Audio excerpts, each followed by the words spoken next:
Welcome, listeners, to Of Course You Realize This Means podcast. I'm your host. You're going to hear from me in a second. This was a recorded commentary from Jacquis and Isabella that I hosted back in 2022 around the 25th anniversary of Space Jam. Now that we are at the 30th anniversary and it was back in theaters, I thought it would be fun to move over a Patreon episode that our Patreon listeners got to listen to and enjoy. And Patreon is still going on for some exclusive content over there. And you can follow us and subscribe to that account over on patreon.com/This Means Podcast. This was a really fun commentary and something that I look back to fondly. I do have a hit play now section of the beginning where you can play along your copy of Space Jam with us, and it should line up pretty well. We had a lot of fun doing this. I would love to have Jacquis and Isabella back on the show. I'm sure I will one day. Jacquis has been on multiple times, as if you are a frequent listener, you will recognize his voice. And I really love doing this. I love this movie. I hope that you had a fun time watching it in a cinema if you got out to it. If you didn't, this is just an added bonus to the in-home experience. So put this on alongside your copy of Space Jam, the 1996 cult classic that was beloved even back then and still beloved today. If you're a Looney Tunes fan, there's obviously some grievances that you have with the plot, with, some of the characterizations. And, it goes unsaid what they did with Lola as the introduction of a female character, only to have her, be there for a love interest and be there for, someone who can do the basketball stuff on the Looney Tunes side. But yeah, this was a really fun time. This is a really great commentary that I enjoyed making, and I hope you enjoy it as well. So without further ado, here is our commentary for Space Jam, and maybe we'll do another one when I have an opportunity around the actual 30th anniversary, which is this November. And so maybe you'll get 2 commentaries this year. We'll see. And if you would like to see any other films get a commentary like this, please let me know, because I would love to make a commentary for all the other Looney Tunes films and have them, showcase just Looney love and keep the conversation about them going. I saw a comment say that the conversation around the day the Earth blew up has kind of gone quiet. So I would like to elevate that again. But yeah, so without further ado, here is our commentary on Space Jam 1996. Are you ready, eager young space cadets?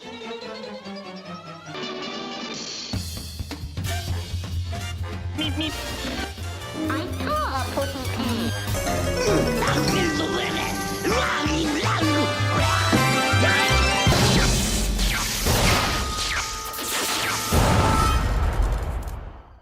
Where's the kaboom? There was supposed to be an earth-shattering kaboom. Hello, and welcome to Of Course You Realize This Means Podcast. I'm your host, Jonathan Graves, and it is a special episode today because I bring to you not one, but 2 guests. One is returning, friend of the podcast, Jacquis Neal. He's an acclaimed podcast host, actor, and comedian. Jacquis, welcome back to the show. Hello. Good to be back. Good to have you. Back. Yes. Good to have you. And our new guest, Isabella Von Gool. I believe that's how you say your name. Yes, first time, probably last time. Thank you for having me. Appreciate it. Oh no. I hope it's not the last time. She is a Seattle-based... Isabella ain't coming back. I'm not coming back either. So yes, finally some class solidarity. Yes. No pressure on this show. So she's a Seattle-based horror hostess and a co-host of other film podcasts and a film curator. Isabella, welcome to the show. Thank you for having me. Thank you for doing this. So the reason why I have on two acclaimed co-hosts of their own right, Because we're both black. you can catch. Yeah, man. Can't talk about the NBA without some black folks, man. Okay, I'm sorry, Jonathan. Do your thing. No, you're good. I mean, yes, you are both black, and you are both fans of basketball, I assume. I mean, maybe it's wrong for me to assume that. I don't know. It's way wrong. But it's gonna be part of the humor. Let's go with it. Oh my god. I bring you both on because you're fans of the Looney Tunes franchise and specifically Space Jam. And so I wanted to have a conversation and commentary about Space Jam while we watch the 1996 classic Space Jam, which is what we're here to do today. Which I just figured out because I saw the second one that it was 25 years ago, and I don't like that. It was 25 years ago. It's insane. Wait, Jacquis, Yeah, are you a big fan of this movie, of this franchise? I should say. I mean, so I'm a huge fan of Looney Tunes. Uh-huh. I am also from Chicago, so like I grew up, and I'm a huge Bulls fan. So of course I love this movie because it's Michael Jordan, Bulls, Looney Tunes, kind of a mix of everything that I loved growing up. Did you watch it when you were a kid? How could you not? Oh, I went to the theaters to watch it when I was a kid. Yeah. Oh yeah. I remember begging my mom to, not begging, she agreed with one ask. But I remember asking my mom to take me to go see the movie, and I saw it like in the theater. Has it been 25 years since you've seen it? No. It hasn't been 25 years since I've seen it. I've seen it enough. I've seen it enough. I think he watches it once a year. Probably, yeah. I probably watch it. It's been less than a year since I've seen. Really? I will say that. You watch it just for no reason, just cause. Well, the last time I watched it, it was like, oh, I haven't seen this in a few years, so let me go ahead. And I knew Space Jam 2 was coming out, so I was like, let me go ahead and watch it. Wow. I think it was right around when like The Last Dance was coming on, the Bulls documentary. Uh-huh. So like, I was in a Michael Jordan kick and watched me some Space Jam. And it was quarantine, Yeah. We all made decisions, Yeah. You had a good time when you watched it as an adult? Oh, listen, I love this. I love it. It's objectively bad, but I'm a fan of bad movies. Okay. I love a good bad movie as long as I'm entertained. And like, look, I love nostalgia. Mm-hmm. So I'm here for it. Okay. Lots of nostalgia in this movie. So Yes. I want to go ahead and just get everyone's, we heard from Jacquis. I want to get your opinion about the film Isabella and like your history with it before we start. Yeah, I mean, my brother had like a shrine to Jordan, when we were growing up. I mean, there's no comparison. We don't live in a time period like that of where Jordan was like the most recognizable athlete of all time. And of course I grew up with the Looney Tunes. I can only imagine my smaller self, small Izzy, with her probably a long t-shirt, an adult size t-shirt that probably had Bugs Bunny with a high top fade, and he was probably wearing some hip hop clothes, and she probably had her overalls crisscross style backwards, and she went to go see this film, and I think I was blown away by it. I remember singing "I Believe I Can Fly" as our school anthem that year. Nice. This film was pervasive in our culture. It permeates. And I think there's a very good reason why most of us, excluding Jacquis, have not seen this movie in a very long time. It does not hold up. It's not good. There's a reason why athletes do athletics and not performance, Oh yeah, Michael Jordan is trash in the movie as far as performance wise. So now I watch it. Charles I know. Barkley, good. It's so bad. So like I watch bad. it knowing it's gonna be bad. I also watch it because I just like the Looney Tunes. And you brought up I Believe I Can Fly. the soundtrack of this The movie soundtrack. is still undefeated. That is The that is soundtrack a of this bold movie, faced lie. That is we've oh, just met. well, This movie has two well, songs. One by R. Kelly, which should tell you everything you need to know, and another song by that's true. Seal. Okay. Which is a good ass song, I believe. Fly Like an Eagle. Fly And Like then an you Eagle, yeah. got Welcome to the Jam. It's tight. It's Okay, tight. yes. DJ That Quad song, City. this Welcome to the Jam song. That is a certified bop. That is yes.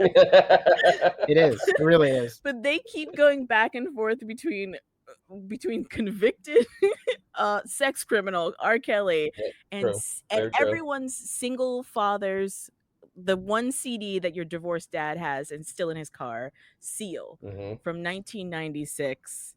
It's a wild soundtrack. I just, you know what? There's a couple other bops on here that I can't think of right now. Because they're not and I'm going. bops. No, they bops to me. They bops.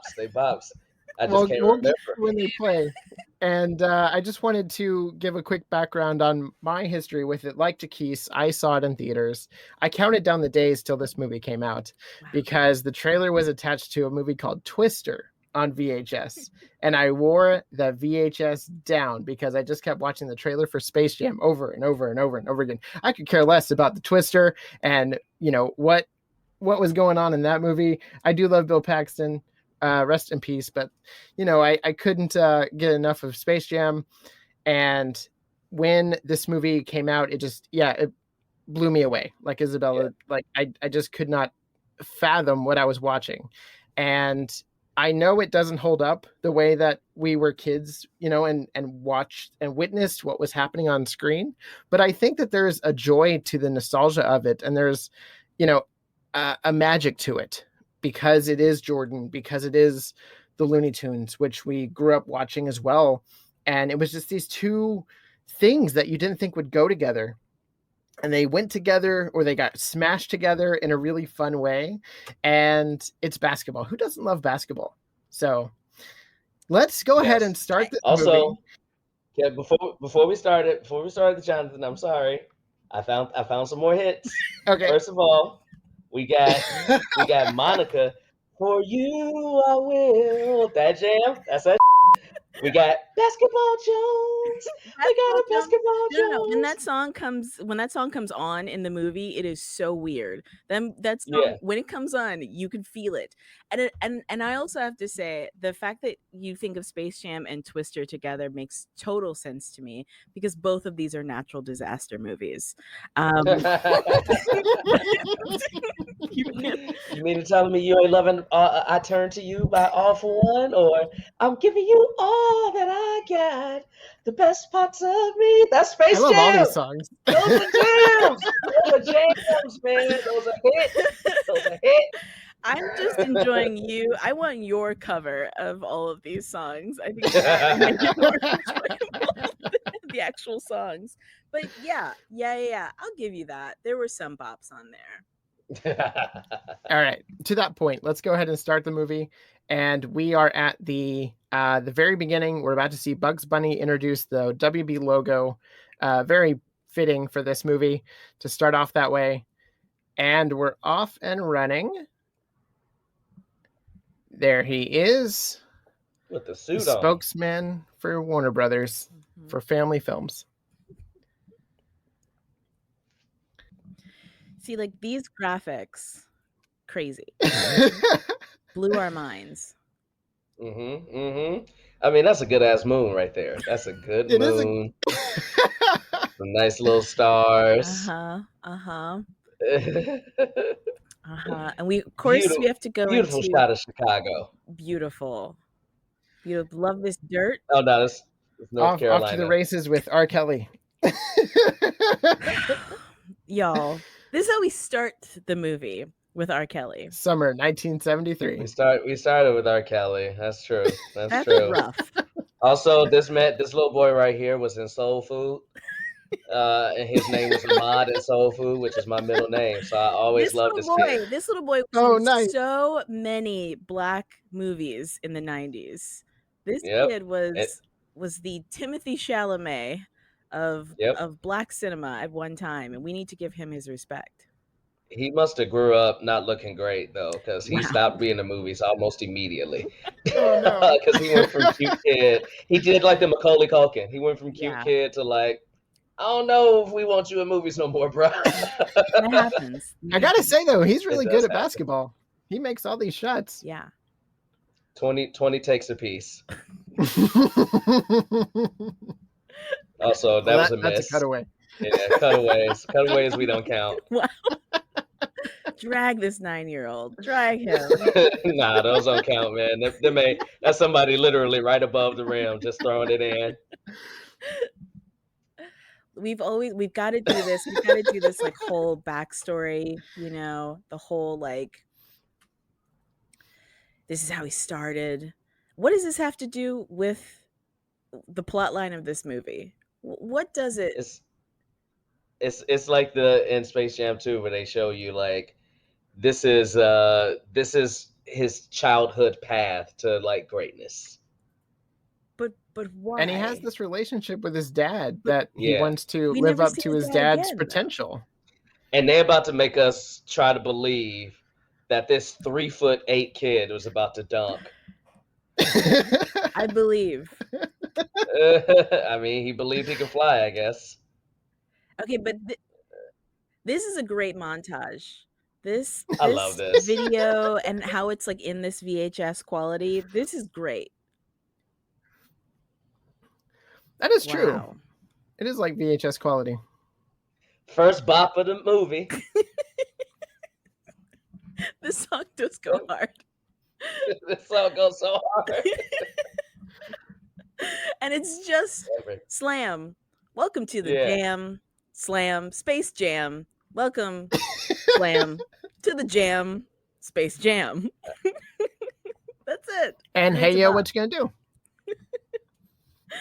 I really do like seeing the background footage, like his vintage archival sports footage, because I think it makes us, believe that he, was this great athlete. I mean, he was, but like also, like as a kid, you don't know all this history, and so it helps you, if you work hard, if you put in the time, and you can be a great athlete. I mean, the crazy thing about this too is, obviously LeBron is still playing with Space Jam 2, but I doubt he'll have the same success that Jordan had post Space Jam, because Jordan went on to win 3 more titles after this movie, which is wild. Or that is wild. He had just won 72-10 in his 4th ring and went on to win 2 more rings after this movie. So he was still very like, I'm still the best player in the NBA, which LeBron, depending on who you ask, like some people have probably taken the throne from him for at least half the season. So it's pretty wild. Fair. I'm gonna pretend like I knew what any of that meant, and I totally agree.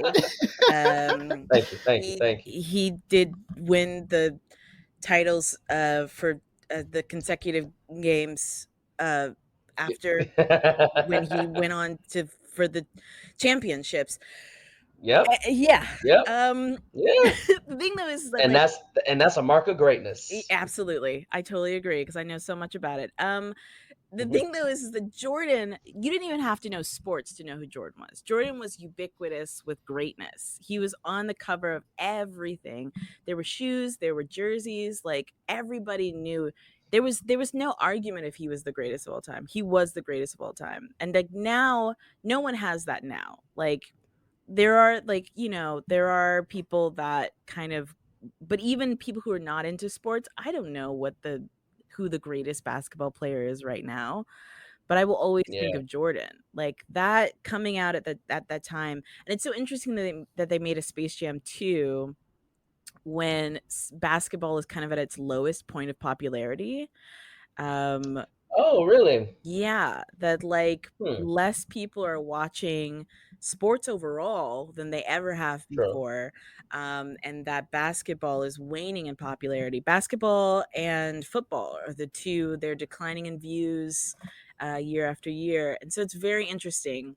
This Space Jam, the original, could only have happened when it did. it was a zeitgeist in America when this movie came out. And I just It don't think was. it can be recaptured. It I was a also really sound like an good old point in time person. for this, yeah. Yeah. And also they're mixing, I mean, in this film, we see him play baseball. So you get a mix of sports as well. So, you know, I think it added to the popularity as well. Well, because he But we're wanted to leaving. go into he went into baseball, didn't he? He did, He yeah, he wanted to did. play baseball, yeah. He wanted to For grow up playing baseball. for his father. And Yeah. he wasn't very good, right? No, he wasn't great. Yeah. But that's not surprising for somebody who literally at 30 just says, I'm going to go play professional baseball now. Yeah. So now we leave the So, conference and go to Moron Mountain in this yes. animated sequence on the moon. Which, listen, I love that, like, in this movie, we go to, like, cartoon world pretty quickly. Yeah. Those were my favorite parts of Space Jam 2, were, like, the loony parts. The basketball game in Space Jam 2 was trash to me. But... And I like Space Jam 2, but it had some fun moments in the basketball game. It had some fun moments. I quote this kid all the time. Every time I go somewhere I don't want to be. Also, really fun cameo. So Danny DeVito obviously is the voice of Swackhammer here, and he is prominent on courtside as the, you know, cosplay version of the Batman Returns Penguin. So you got actually him? It's not actually him, but you got a little flavor of Danny DeVito, you know, on the court side related. Yeah. So gross. And people continued to smoke after this. So one of my favorite things is this TV segment where you see all the TVs playing Looney Tunes. You can recreate this on Twitter. If you go into you're going to tweet and you go into the GIFs section and you type in Looney Tunes, you can just watch random clips and they're all displayed just like this. I love it. It's the most bizarre thing. That's the one thing that came into fruition from this movie. That's what this movie foretold, was you will one day be able to see multiple clips playing at one time. You think this movie predicted GIFs? It looks like it. You're gonna give this and Harry Potter. Okay. Very generous, but like, wow, look at these graphics. It feels real. It's pretty good. Very pretty good. Yeah. Baseball. That baseball field looked real too. I also love that shot where it made it look like Michael Jordan was so nervous taking a swing. It's just like, but I mean, isn't this kind of too close to home? Because he wasn't very good at baseball. So here's the thing, and people always think I speak blasphemy when I say this. He was not very good, but two things. Like, anybody picking up a bat he was better than anybody else who would just pick up a baseball bat to go play minor league baseball at the age of 31. So, like, I'll give him that. Like, nobody else could probably just say, I'm going to go play baseball and be able to hold their own on the field. With that said, he sucked. But he was getting better toward the end of the season. Like, another thing, I play baseball. Another thing that people don't realize is the minor leagues are for players to learn the game and get better. And he actually did that. Like, his first half of the season, based on his second half, you see, like, the growth in his actual game. Would he have been, like, a Major League Baseball player? Probably not.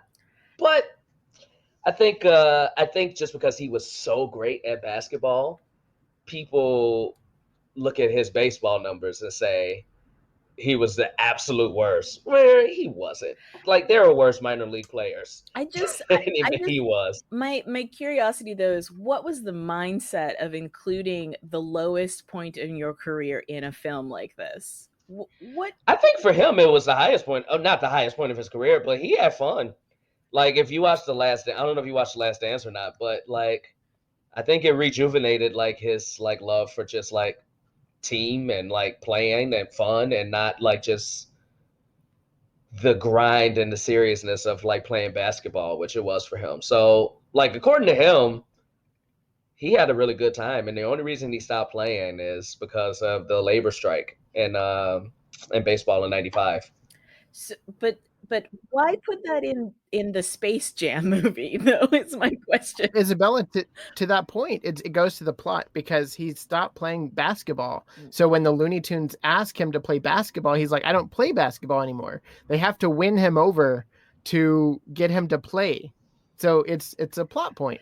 Yeah, Yeah. I just feel like if I was not doing so well in my second career, I would not make that the plot point in my movie where I play basketball against aliens. I mean, I think the thing is too, he wasn't doing well in his second career from a fan's perspective. Yeah. From people who play baseball and himself, he was progressing like he is supposed to. Like every baseball player that's professional plays in the minor leagues for at least 2 to 3 years. Like nobody goes right to the majors. Like they get better and stuff like that. So for him, he was just like, I did what I was supposed to do. I played my first season. I'm on my way to being better. Yeah, but And fictional also, this Michael movie came Jordan, out. fictional Michael Jordan though in the movie is not good. Oh, sucked. No, Right. he sucked. That's He my whole sucked. thing. Is like, why I put get you. that in the movie? Why not have him be I mean- Soto in this movie? You know? I mean, it's kind of like LeBron in Space Jam 2, basically putting in the movie that he's a bad dad. These are fictional versions. If you let of me these choose athletes. which one I'm going to be better at, I'll be like, all right, man. Like, I'll be a bad baseball player instead of being a bad dad. Wow. So here we have Looney Tune Land in the center of the earth, and the aliens are going up to Bugs Bunny, attempting to kidnap him, to take him to the amusement park. I love these little guys. Do you? When we broke into the Warner Brother logo and came into this world, was anyone as a kid wondering why they were in the center of the earth, or was everyone just accepting of that? No, that was not a question. I mean, I accepted it. No. I didn't think anything about it. Yeah. Did you question it, It's- Jonathan? I did. I was like, oh, that's interesting. That's interesting placement. Like, are we getting TV from the center of the earth? Is that where it's broadcast from? I didn't go to golf courses and try to like get myself sucked into like the Looney Tune world, but like Oh, I I was just did. like, all right, that makes sense. Every golf hole I reached into, I was like, can I get there? Really? Wow. For a little while. Just got to get this cup out of there and I can just dig my way. So wait, are these little guys, are they babies? Are they small children? I think they're aliens. And they're called nerdlucks for some reason. But are they And, grown? Because there's another alien, the boss guy. He looks like an adult. These look like children. I think they're there as a children's villain. So like the children won't be scared by them. Until and later. Also, I mean, well, Also, yes, until later. right, because they're gonna like grow to be like huge. So I think like Right. they needed to contrast them pretty Yeah. greatly. Okay. You guys are doing Oh, a we didn't lot of talk about work. Wayne Knight. Just saying. You guys are doing a lot of heavy lifting for this movie, but Wayne Knight. Wayne Knight from Jurassic Park. From Jurassic Park is in this movie. he has one. Talk about typecasting. Wayne Knight has one role that he always plays. You know the funny thing about this is it's about 90% smaller than Michael Jordan's Real House was. Oh yeah.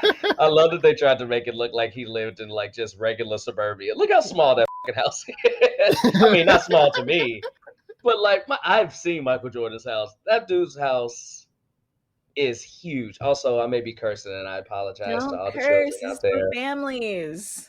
I All the know, I'm children out sorry. there. You know, they're learning about so many things. Bad dads, Okay, the basketball, funniest thing. baseball careers after basketball careers. The funniest thing about this is that they have a dog, and his name is Charles Barkley. Love it. It's pretty good. Barkley, because he barks like. Yep. Also, look at that car they got. Why they try to make Michael Jordan seem like he was wasn't the richest person in the world, like, or Just the a richest normal athlete in the man. world? He's just a He's humble dropped- he's man. every man. Humble Yeah. man Yeah. with a Every Ford, man. like minivan, in the 3-bedroom house in suburbia. Mm-hmm. Michael Jordan's house literally had like a 3-block like driveway that you entered through a gate that had the number 23 on it. This is like how this is fictional Michael Jordan, you know. Oh yeah. He's got his Oh perfect yeah. kids, his good wife, he's got his mixed race child mysteriously. We're not going to talk about that. Mm-hmm. You know, he's living in a Mm-hmm. modest colonial home. I You will you I don't know if you'll believe this or not, Izzy, but I actually went to school with Michael Jordan's niece. know, okay. It was Oh, nice. Juanita's niece. That was his first wife, but so it was his niece by marriage. But Juanita looked very close to this woman right here, And like very close. She was probably even more light skinned than okay. I can't think of this actress's name. But for whatever reason, all his This is kids came Teresa out Randall. as dark as that's right.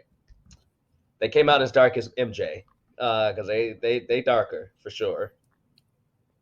It's just it's interesting, right? Like Michael the man and then this fictional version that I wonder if Yeah, he had a thing about like that TV is so modest. Everything's very cozy in this area. Love this. Um yeah. maybe like did he write this? Did he have input on how he wanted to be seen? Or that's something that's very interesting to me. It is. I wonder if other, celebrities would go through this treatment. We haven't seen that done a lot, but where we have a fictional version of a character or an actor, Mhm. and it's made modern or made modest rather, and that hasn't happened a whole lot. So I think they wanted to make him more relatable in a Yeah. lot of Yeah. ways, which is why they made everything this comfortable living space and Yeah. modest TV and everything. That's why he has a Um, 13-inch TV. Yes. It's Yeah. like this movie and Being John Malkovich are the only two movies I can think of, which, I mean, Right, yeah. cinematically, they do stand toe to toe with each other. Sure. Sure. Yeah. We have Pete Puma, Witch Hazel in the background. There's Miss Prissy sitting in the stands and the seats. To get here, we had the Jordan family watching Looney Tunes, and Porky Pig interrupts a Wile E. Coyote short, which would never happen. But I'm so glad it did because I love those weird pairings we get. We never get like Bugs Bunny and Tweety in the same short. But That's true. seeing Porky in that world is so bizarre, but I love it because it pulls your attention to what's going Yeah. on the TV. I mean, the cool thing about Space Jam when it comes to Looney Tunes is, and even different than Space Jam 2, is Space Jam 2, for instance, like really uses just the main characters of Space Jam. Whereas Space Jam 2 really used the main characters of Looney Tunes. Whereas Space Jam 1 here, you see just about everybody that you've recognized from Looney Tunes growing up. In this hall, you'll see him throughout the game. You even have like the mouse announcing at the end. And so I thought it was a really good Looney Tunes movie versus athletes acting. That's not gonna like hold up at all. Well, because I don't think that like kids, like I feel like kids most of the days now will not know all of these different characters. They know Bugs, That's true. they know the major ones, but like That's true. we grew up watching Looney Tunes whether we wanted to or not because it was like always on television. And I feel like kids now, it's not on TV, and kids have a choice now of what they want to watch. And if they want to watch Yeah, Coco Lemon, Caillou, I don't know what the kids are into these days, I don't either. over and over again, then they can just watch that over and over again, you know. So it's like this is what I mean by you could only have had this movie at this time. It's so unique. Hmm. Yeah. And I like how it utilizes each character's strengths here. Yeah. Hmm. We're 20 minutes in, and I have yet to laugh. Just putting that out there. A funny thing has yet to have happened, but yeah, yeah. It's just really, I don't know. The humor is like, it's so weird because it's Looney Tunes humor. And I guess when I was like 6 or whenever this movie came out, thought it was hilarious. It's like cartoon characters are watching vintage basketball footage. That is so funny. I just can't. It doesn't hit. What a terrible shot. This was segregated basketball. Let's That too. they were doing the best thing. I also loved that they used like game footage and you got to see them like on the court lose their powers and stuff, like with the crowd and the audience. I really, really enjoyed that. It grounds it. It really does.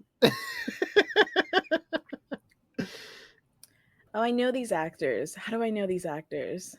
She was in Ace Ventura: Pet Detective. No, I do not recognize her from that. She played the police chief who was eventually like the guy who they were looking for, Einhorn, Detective Einhorn or something. Did she really? I'm almost sure this is her. I thought that was a different actress. You say what? I thought that was a different actress. I mean, listen, all white people look alike. So what are you gonna do? What are you gonna Fair. do? No. Fair. That's I'll not give the it to same. you. That's not the same actress. That's the wife from Everybody Loves Raymond. That's how I know. Oh, okay. Oh Okay. yeah, Patricia Heaton. Yep, that's Patricia Patricia He's Heaton. mine.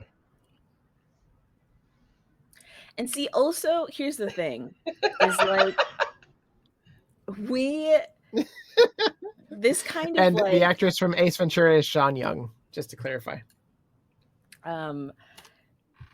This kind of like animated plus live action thing, we already had it with Who Framed Roger Rabbit, and that was mind-blowing. And like this, to me, it doesn't feel as cool, you know?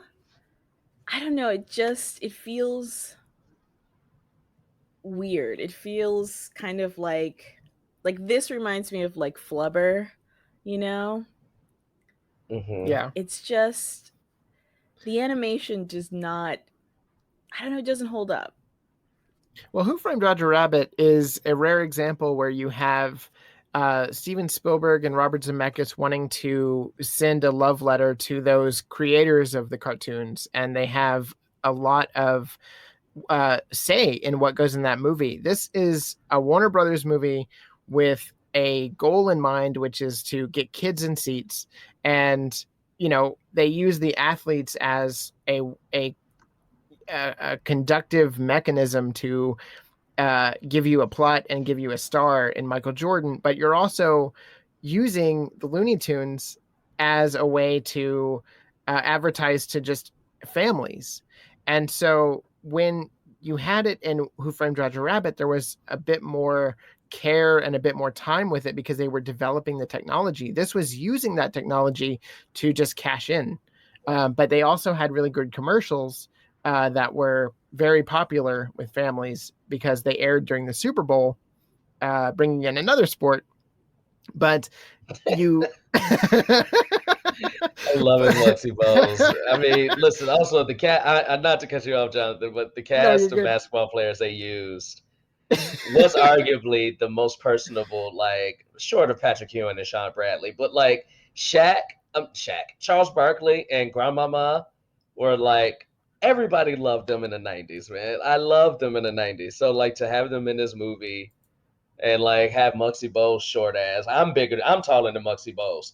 Like up on the court, I loved it. Okay, I loved you have to explain who these people are, because I have no clue besides Michael Jordan, Larry Bird, who all of my family members hated because he was the one evil white man who was as good at basketball as other black people, and we did not tolerate that. And then there's the guy who was always on Saturday Night Live, Charles Barkley, which I didn't realize until later he was on Saturday Night Live because he was an athlete. So you're going to have to break down who these people are. I have no idea who they are.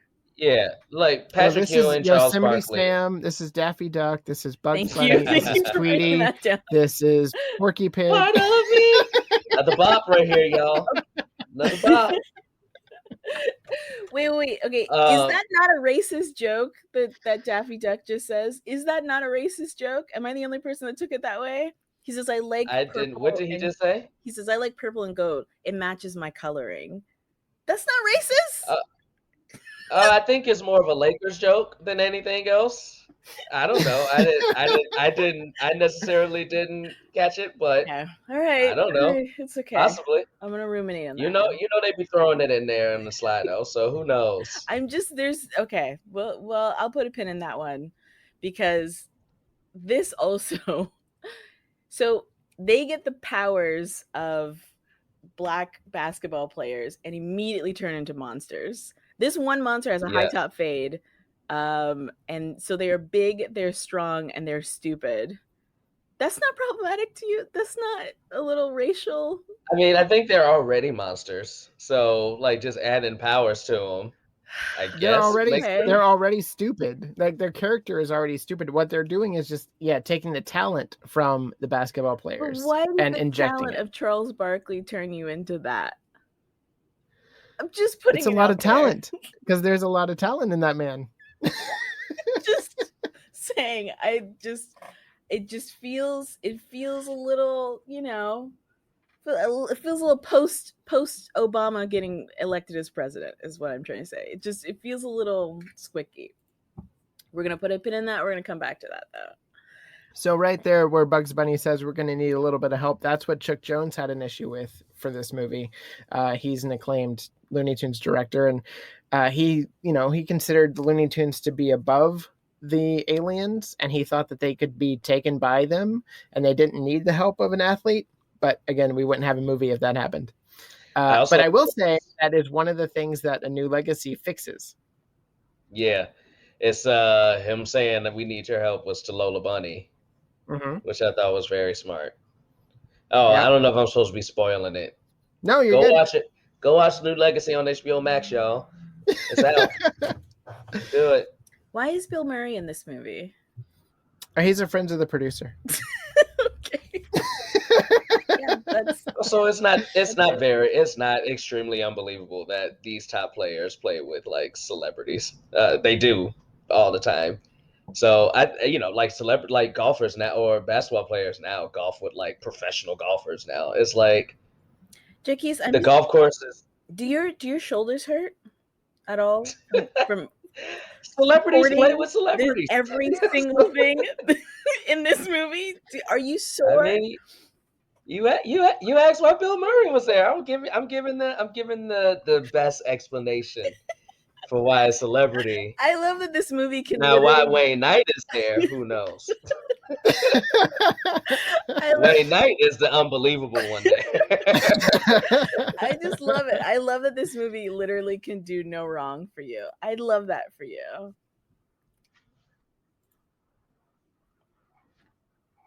But Bill Murray is playing another fictionalized version of Bill Murray.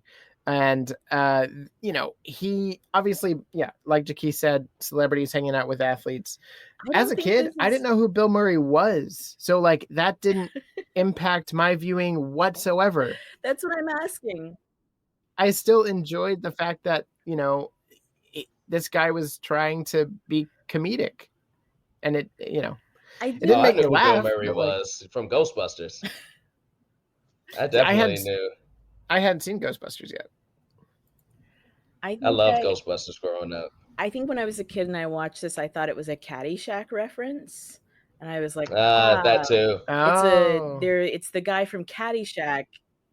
I didn't think it was Bill Murray. I thought it was the character from Caddyshack. Was in this movie, which confused me even further because I thought, okay, but why though? Why? It just the producers thing that does hit. Also, shout out to these old cameras. I miss them. That the line Bill Murray has to that camera, I do love that line. Where he's like, "What kind of camera is that?" You think this was an ad lib? I think so. Of course. It's like point that in. This is an ad lib. That was all him. That was that's as an adult, that's my first big laugh. Yes. Yeah. Yeah, and I don't think that that was in the script. But No way.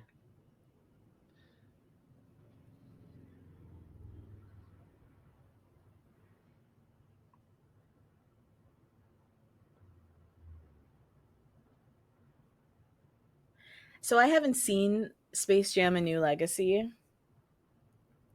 And I've heard the acting is also dubious in that one as well. Yeah, the Um, acting isn't great. and it Acting isn't great in either one of these. from what I've heard, there's a lot of single shots, so it feels like they're sort of feeding the lines and then doing the shot, and then feeding the lines and then doing the shot. Does it feel like that here as well for you guys? I don't know I don't know if Space Jam 2 felt that way to me personally, Mm. and this one doesn't feel that way, but I think a lot more of Space Jam 2 is animated than this movie is. Like LeBron is animated for half that movie. Yeah, Oh, and that though his VO works really well. And I also have to say that Don Cheadle is very animated in his performance while being Yeah. live action, and he really carries the scenes that he's in. well, And he's a much more formidable villain. they had But to I do though. love the cartoony shots because they really shot Michael in these really fun angles, which is fun. I mean, but they had to put a decent actor next to LeBron though, to like support him in some sort of way. And if you're going to get Yeah. somebody, Don Cheadle's down for whatever role. That man, the range.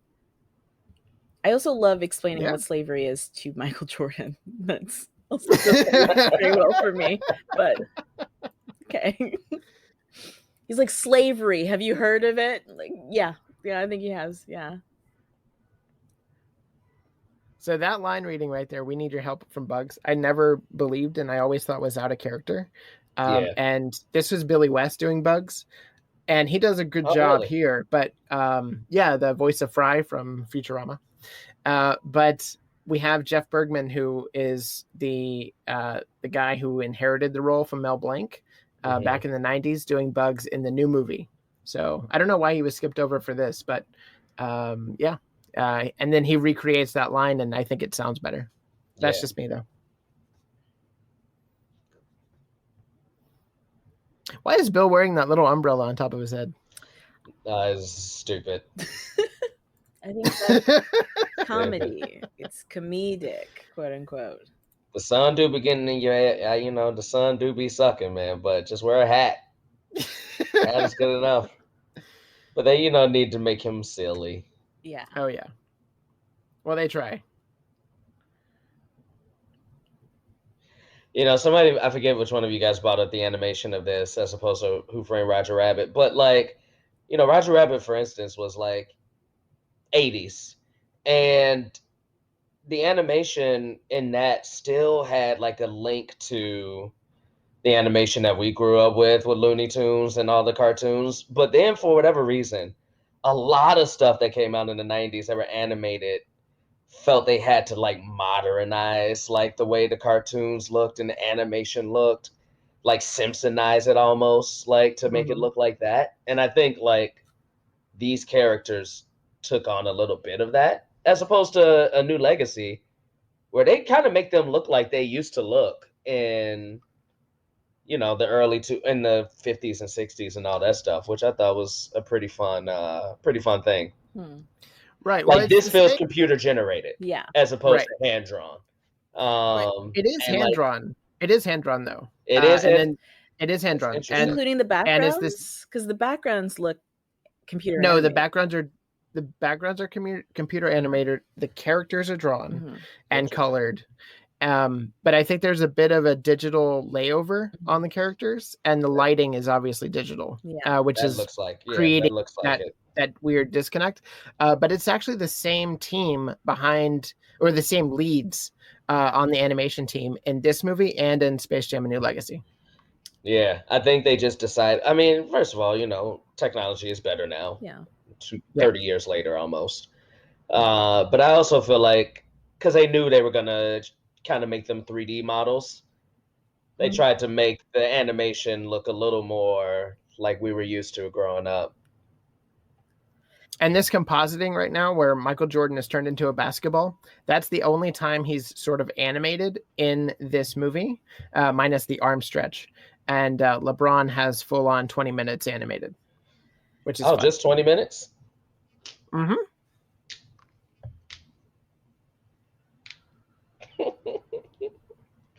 I love the implication that Michael Jordan would like get offended by being called Baldy.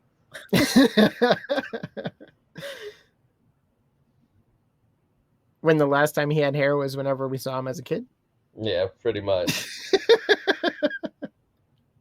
Like LeBron, I can see getting offended. LeBron made sure they put some extra dye in his hair in Space Jam 2. LeBron had a full head of hair in Space Jam 2. Okay, Here's Basketball Jones. which is it's so weird because it's kind of a sexy song and it's the setup is weird. Can we not agree on this? That Charles Barkley watching these women play basketball while this song plays? No, it's weird. It's a little weird. Oh yeah. And is the whole thing in this scene supposed to be that he sucks so bad he loses even against women? No, I don't think that. I never took it that way. I think it's just that he can't play basketball against women. I think it's that he can't play basketball at all. And so like not even on the streets. That's very kind of regardless if it's a full court. That's what I was thinking. Okay. Okay. I love this person, whoever it was, though. The 90s were weird. Be gone. Be gone. I love that so much. I don't know what they were trying to imply, but I'm happy that she was in it because she's one of my favorite characters. That also feels I like also an love this ad-lib. moment. That also doesn't feel like it was in the script. It also feels like she like literally thought of that on the spot.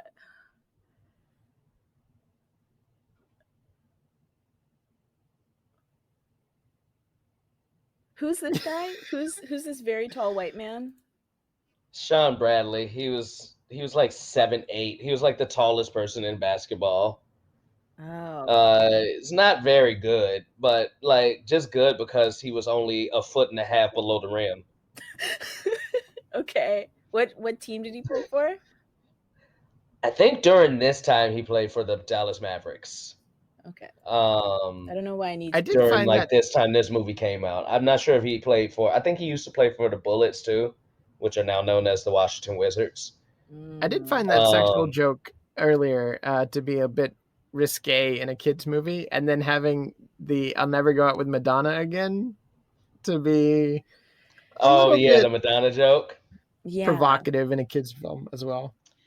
So the funny thing I find about Space Jam and Space Jam 2, like I know, we're on Twitter and we all like to think alike on Twitter for the most part.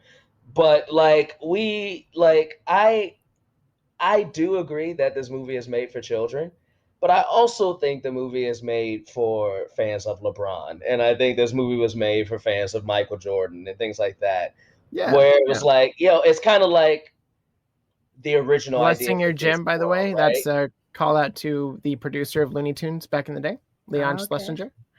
I think this movie, I don't know if it was really made for fans. It feels like it was made to sell McDonald's Happy Meals. Like it feels like it was made to sell merchandise. The part where Daffy Duck kisses the WB logo that's like stapled on his butt is kind of the vibe of the movie for me. It feels like a glorious cash grab. Also, hate this part of Lola. I hate how much Lola is this weird, sexy character. This to me is the weirdest part of the entire movie. It's so, I mean, I get it that they're trying to do this like Jessica Rabbit thing, but it just feels like the writer's thinly veiled kink, and I just absolutely don't like. I didn't remember how how sexualized this character is in this movie. Now, I know y'all are going to tell me that you both had crushes on Lola. No, I No, did I not. didn't. She's a cartoon. Uh, Jonathan, did you say yeah? No, I said no. But I will say that this film is directed by Joe Pytka, who's known for directing Pepsi commercials, and the Ah, women in Pepsi commercials are always that like scantily clad, like hitting the lowest common denominator, and that's what they injected into Lola for sure. Um, and then so don't they fix that in the second one? Isn't she like they do. less sexual She's less she's sexualized. Yeah, she's extremely less sexual. She's not sexual at all in the first one. in the second one? in the new one. In the second one, yeah, she's more of. I mean, I just actually saw it last night. I did And love how cool this was, though. The tunneling underneath the real world. Yeah. with the kid, yeah, or with I the thought that dog. I thought that looked good. The person who I saw with said to her that Lola, like they overcorrected her in a way where they almost made her like characterless, which I thought was disappointing because like it was like, all right, so her only two options are characterless or highly sexual. Like there's a lot of in between there Yeah, that they didn't give I Lola hear that Bunny at all. people do that a lot though. They try to overcorrect. Yeah, Like a lot of the Disney live action films, they try to overcorrect a character to where they're just none of the fun of what the character had before when they were yeah, problematic remains. yeah. And like I don't know if you guys watched the Looney Tunes TV show that they had on Cartoon Network for a minute. I loved that I Lola love Yeah. Bunny. it. The Lola I Bunny in that loved show that. because she was like Yes, neurotic and she was she crazy. was so funny. Yes. She was I so love the funny. Looney Tunes show, and Yeah. she Voiced by that Kristen is the Wiig. Lola Bunny that like, all right, yes, Yeah. that's how you take a character. You take away her sex, you take away the unnecessary sexual nature of her, but you give her a character. Yeah. Like, and Yeah. it was so well done. And Space Jam: New Legacy definitely just kind of made her there, Oh like, and man. it was kind of disappointing, 'Cause especially Yeah. considering Zendaya was her voice actress. yeah. Yeah, and Yeah. in the TV And that show oh, sorry, Jonathan. I was just gonna say that TV show. It's Kristen Wiig, It's and Kristen she's Wiig. ad libbing a lot. Yeah. Yeah. I was just gonna That say that. makes yeah It makes feels sense. Kristen Wiig is so funny, and so the character has a lot of personality in it. It's kind of a bummer to hear that she doesn't. I was hoping they would keep that Lola Bunny from the TV show and put that in the movie, but sounds like they That would have did. been wild. No, they didn't. Yeah, no, not at all. They didn't at all.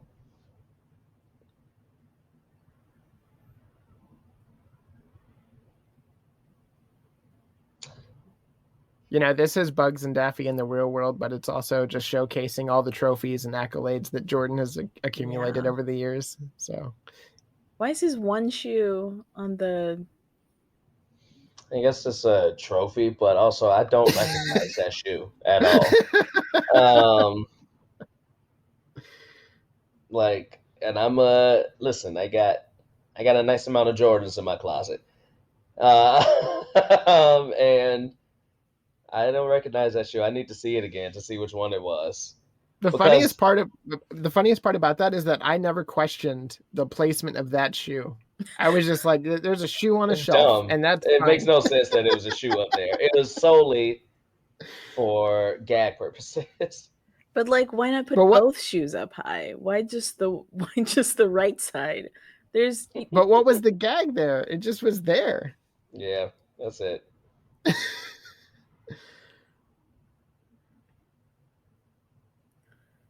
I like how when he's in the Toon World, though, he doesn't ask about his being away from his children or his family, not a single time. Like, not You know, he's supposed to be on the road anyway. To him, you know what I'm saying? Like, they don't even know where I'm at. I'm not supposed to be at home, no way. he doesn't ask like, can I at least contact my children? Like, can I at least none of that? Gotta let them know, like, to not call the hotel for me. No. But Bugs Bunny just told his kids where he was. But I now know. that But the conversation wife don't between know. that conversation between his kids and his wife is going to be weird because the kids are going to be like, Bugs Bunny told me he's in this, thing playing a basketball game for some aliens. And she's going to have questions that they're not going to be able to answer. But she clearly doesn't have any questions. She's just at the game. She's just like... She doesn't even know. She doesn't. Right. At the end of the movie, she's just at the baseball game and then sees him show up on the spaceship. I'm starting to see this. She's the modeled after the first wife. I'm starting to see where the marriage broke down. I'm starting to see some of the cracks. Sean Bradley was so tall. Also, this is so funny.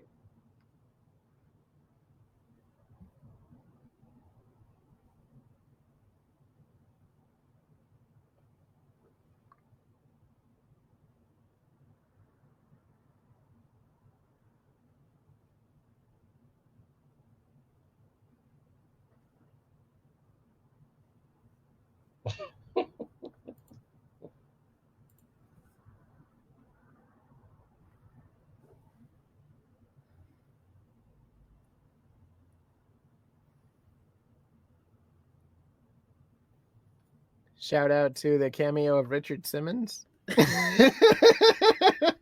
This gag also I was so confused by. Okay, so you get the close up of the shoes. Yeah, nah. Maybe Don't remember. Those ain't because the Space Jam, like the Jordans he came out with. I'm sure somebody's listening and saying like those are those, but those ain't popular. Those ain't they ain't bringing those back with retros, but they have the Space Jam 11s, with the Jordan 11s that they do the Space Jam colorway with. And for whatever reason, I always thought those were in the movie. I've never paid attention until right now that those aren't the shoes. This is another bop, right? Listen, I love me some. I keep wanting to call it I Believe I Can Fly. I love me some Fly Like an Eagle. Love it more than who sang it originally? It wasn't Seal? I thought it was Seal. No, some white band sang Seal it in the covered it? past. Seal covered it, Oh. yeah. I like how Wayne Knight just saw two cartoon characters go down a golf hole, and he's automatically able to do the same thing. I need to find that golf hole. Don't question it. There's so many loopholes in this film. The Steve Miller Band, which also sounds like the second CD that your divorced dad has in his car at all times. I would concur to that.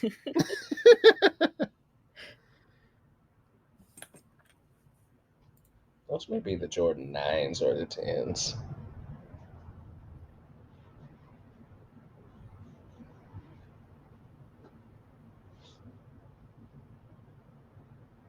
He's doing great though. He's like really selling. So Granny is the cheerleader in this one, but she really gets to play on the court with the Toon Squad in the sequel. She plays, yeah. She plays, and in the other she one. has some really great moments. Yeah, it's sounding honestly like the second one is kind of an upgrade. It sounds like. I mean, I don't think it was hard to upgrade. They didn't have to do much. Like, different time, 25 years later. Like Pepe Le Pew isn't in the second movie. Yeah. You know what I'm saying? I personally, and I 100% get this notion, but I tend to try to not grade templates on the same level as I grade like the movie, like Space Jam 2. Like if Space Jam 2 came out with the same shit as Space Jam 1, then we got a problem because we know better now. We know more now. We know, like, and we should have known it then too, but we know, like, yeah, maybe let's not have Pepe Le Pew in this movie, or let's not have Lola Bunny just be there to be eye candy. And all this other, because all the other Lola things. Bunny, like, who's she eye candy for, though? Exactly, especially because she was introduced here. This is her first. This is her first Looney Tunes. Yeah. So it can't be for the children. That can't be allowed. It's for adults. It's for the little girls. They wanted kids. No, sir. Also, they needed a girl character, and that's literally why they included her. No, sir. It is. There's no little girl that is like, I want to be Lola Bunny. I want to be sexualized so There were in the hardcore. 90s. There were in the 90s. I was in the I think 90s. there were. I was I alive think there during were the time. kids who liked her as a basketball player. Yeah. Yeah. And as we've gotten older, we also see what we didn't understand. Yeah. I think in the 90s. Seeing a girl play basketball and she was the best person on the team, that was cool. Having her with her birthing hips throughout this entire film, we were not excited for that. That was very strange. I'm saying I think it was the writer's thinly veiled furry kink in this, and it squicks me. I can see it now as an adult, and I just Listen, I love me some Daffy Duck hate. I love Daffy Duck hate so much. It is a joke that never gets old. The one character who's loved, and then the second character who wants to be loved, who is hated, is a trope that never gets old to me, and it's so funny. Everyone put And on I their think ears. Daffy Duck and Bugs Bunny are the first instance that we see of that in like cartoon history, at least. So I love that. I love that trope. I love the cameos in the audience, and they're Looney Tunes cameos and not other Warner Brothers character cameos. So it felt very contained in that way. But I also love, because we haven't talked about the game starting. This is the starting lineup of Toon Squad. So we had the reveal of the jersey, and Michael just puts it on. We don't know where it came from, but they're ready to go. And the game is like about to start, and I think we're a little bit more than halfway over the movie. So it happens pretty quick as compared to the second movie, which takes a bit of time to get there. The second movie is unnecessarily long. The second movie is over 2 hours. Is it? And It's I don't over understand 2 why. hours? Yes. I think it's about 2 hours. What? For a children's movie? That's insane. I think it's not just a children's movie. It's for LeBron fans. It's for families. Yeah. They're the Jordan 11s. Okay, so they are in this movie. And everyone's most hated part is that Marvin the Martian doesn't play. He's just the referee. But it is also kind of clever. Either. I know. But it's kind of clever, though, because he's an alien and he's a Looney Tune, so he's kind of on both sides. That's true. I never thought about that. That's interesting. So is the second one, is it... Because it feels like it's just targeted towards people who are... who grew up with the original movie and now have children. And yes, it feels like it's just that sort of group. I would also say it's very catered to LeBron James fans. Okay. Like very catered to LeBron and people who know basketball, because there's a lot of basketball centric jokes in it. So there's a lot of jokes about his career. Would you say that a LeBron James fan, he is 48, he has no children, no wife, he lives alone in a basement apartment complex, he's going to go to see Space Jam Legacy because he's a big fan of LeBron? No, I would say a 31, 32-year-old who has no kids, who lives on their own, will go see Space Jam 2. And I say that because I know at least 20 to 30 people who have. So, that's my point, though, is like, I think that's the target audience, is like kids who grew up watching the original movie, who are old enough now to watch it, who are in their 30s, who either remember it, so it's nostalgia bait, or they are like old enough to have their own kids now, and so they're bringing their kids too. It feels like it's nostalgia bait for me. That's fair. I mean, there's also a lot of praise to the Looney Tunes, and they get some really good comedic moments. We don't get these third tier characters getting on court, which I wish we did, such as this mouse moment. But you know, what the Looney Tunes do on the court is just as funny as anything that they do on the court in this movie. We did skip over that. The Looney Tunes parts in the second movie were my favorite parts in the movie. The basketball game really sucked because it's not basketball. And which is fine. Like I'm saying that as somebody who like enjoys following parts of movies, and like the basketball game in Space Jam 2 was hard to follow, Mm. which they made joke and reference to because even LeBron is like, this ain't basketball, like at least 5 times in the movie. So like, and so eventually once they like just started to like make it a joke that they aren't playing like true basketball, I started to enjoy it more. But it took me a minute, especially considering that the game started an hour and a half into the damn movie, or to the Wow. darn movie. Apologies, children. I just that feels so long for a movie. I just don't know what a movie could say like Space Jam that it needs 2 hours to say it, you know? It feels really, It really says to It long. be. was I think seeing how long it was before I watched it, I was like, why is this 2 hours? It probably could have been 10, 15 minutes shorter, but I will say that it doesn't drag like a Okay. 2 hour movie. Yeah, so I will give it that. It's not a dragging 2 hours. No. Even if it could have like been 10 minutes less. Hmm.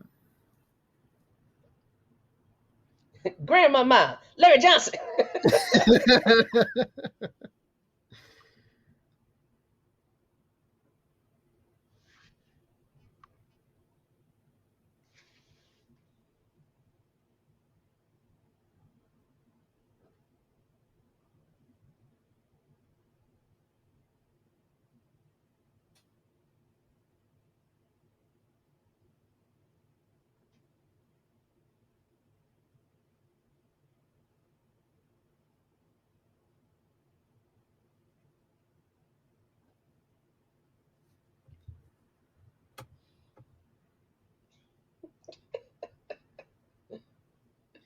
The old pep talk. I'll tell you, the Daffy Duck character, once they changed him to the cynical character that he became, Yeah, just never gets old to me. I'll always love Bugs Bunny, but Daffy Duck is a goat in his own right. he is. And I'm glad that they kept that personality in the sequel and gave Yeah. him that. Yeah, he becomes a coach in the second one. Hmm. But yeah, he's definitely layered in that way.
Just a little performance enhancing drugs, just like the hint of So yeah, just let the kids know if you're not doing so good at sports, just try maybe a some liquid secret stuff. that could help you be better at sports.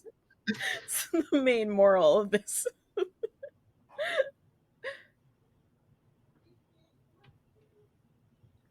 Yeah, that's true. Even though it is water, they don't know it's water. Yeah, and It they're could just have like been Also, anything. also the Wayne Knight character, who is objectively a human, still tries to drink the fucking. Oh, I'm so sorry. I keep cursing. I'm so sorry. and using the F word. I know. I'm sorry. I'm sorry. You're gonna have to edit Everybody. this one. I know. Just Jonathan, write down an hour and one. That's when I drop the F bomb. I want everybody to know that don't bring it to Jonathan. He told us it was a clean podcast, like this is a clean movie. A family film. Now, this is a Pulp Fiction moment. Who is this And for? it's for me. It's specifically for me. Hold on, man. They got people shooting people's teeth out in this movie. I can curse. Oh my god, I watched it again recently. And Get I a was booty like, shot. Look at this. Come on, man. I can at least say the D word. Michael Jordan's having fun. You know, it's a family movie. yeah. One of my favorite memes, and listen, I absolutely hate that there are 30-year-olds who are comparing this movie to the second one and Jordan is better than LeBron or LeBron is better than Jordan. I think it's so lame. But one of my favorite memes that I did love was they did the stat sheet for for the two Space Jam, and Jordan was like 22 or 22, and LeBron was like 4 or 5 because he only scored like 5 times in the whole movie. I thought that was so funny. It's so silly. Like Again, I I do love love this, the though. memes like that. Using characters from the audience to impact the game. That's a really fun idea that they could have utilized in the sequel, but they didn't. So, And this isn't Isabella, basketball. This is just I will karate say and martial arts. yeah, this is a basketball. But Isabella, I will say how you say you feel this movie is a little bit more of a cash grab. Mm. If you see the second movie is 100% a love letter to Warner Brothers Huh. in a way that this movie is not. Like that may have been Space Jam 2 basically is Warner Brothers, the movie. Like they have almost every Warner Brothers entity in that movie, and Mm. it's very weird. It's very weird in a way that I mean, you know, they make it make sense, but it is very weird in that way. Oh yeah, Where because people were talking about who they saw in the scenes behind it, and one of the yeah, weird things that they saw, there's this movie by Ken Russell called The Devils, which is like mhm, this like X-rated horror movie, and it's about nuns that sell their mhm, soul to Satan, and there's a character from that movie that's in the new Space Jam movie. For that's whom? very weird. For what? Yes. Yeah, And I just the thing though is like this follows a pattern of behavior though, because it was the same sort of thing in Ready Player One, where it was like, hey, there's that guy from that movie that I like so much, and it feels like we're really in this sort of, I don't know, like crossover thing right now, where it's sort of like how many characters can you kind of put into one thing. So but you think it's coming from a place of like love more so. no, I think it's coming from a place of like no, Corporate not love. I think synergy. I Space think Jam it's 2 coming is from. definitely coming from a place of we just want to get as many entities in this movie as we can, um, which I think is more along the lines of what you're saying. We're a very crossover heavy, genre based society right now, Yeah. in a way that we weren't overtly in the past. Cause like the craziest crossover that happened when I was a kid was Who Framed Roger Rabbit. Like Yeah, seeing Bugs Bunny and Mickey Mouse in the same movie was crazy. That was mind blowing. and it felt special. It felt It special felt really too. special. Yeah. Yeah, yeah. Where now I feel like it's almost expected that you have those kind of crossover things. Yeah, Yeah, I mean, it's in the same vein as Ready Player One, as you mentioned, but also Wreck-It Ralph on the Yeah. Disney side. yeah, And, Mhm. just absolutely. putting these characters together is a form of marketing in itself, and it helps sell any property because of, I think it all started with the Avengers. Whenever companies saw like, oh, if you take other characters and put them together, that sells. So we're going to do that with everything we already own. Yeah. And that's how we got to where we are. Yeah, it feels like a trend in our, who knows how long it'll last, but I also do love, what's the name of this witch character? Witch Witch Hazel. Hazel. Witch Hazel. She's like one of my favorite characters. I do like seeing her in this. Yeah. And that's what that is one thing that I think um, this movie did well is like I said before, you have the main characters of Looney Tunes and Space Jam 2, but you truly have Looney Tunes in this movie. Like Witch Hazel is on the bench, and you got all the players in the background. Which, if you look at them, you will find some of them from some of those obscure Looney Tune, Merry Melody like cartoons that came out in the 40s and 50s, and I think that's pretty dope. Mm-hmm. Yeah. Beaky Buzzard, who Wayne Knight just knocked over, is an obscure character, and you have Playboy Penguin back there in the audience. I mean, yeah, these are not characters that are well known in general audiences, but they're there because they're Looney Tunes characters, and they were injected into the background, which I think is really fun. And if you're doing a Looney Tunes movie or a film that has Looney Tunes in it, I think it elevates it to the point of, oh, who is that character? I'm going to go watch a classic short to find out. Henry Hawk right there, which is another one.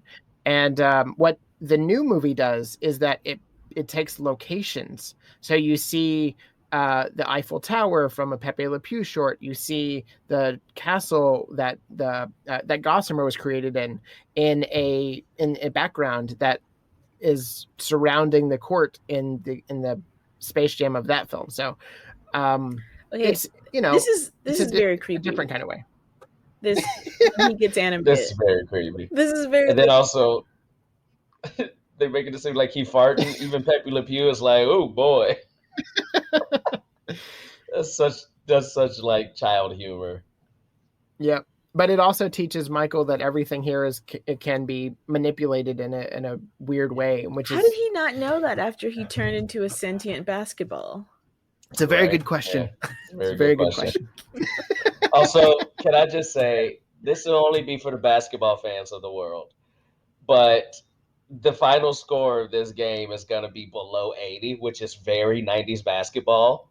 And the final score in Space Jam 2 was like 1,000 to like 1,001, which is very 2010s 20 NBA basketball. So I thought that was very funny that they like definitely added that like dig at new school basketball that is all about offense. It's all about high scoring. There was a point where LeBron's team was down by 1,000 points. That's absolutely insane. It's insane.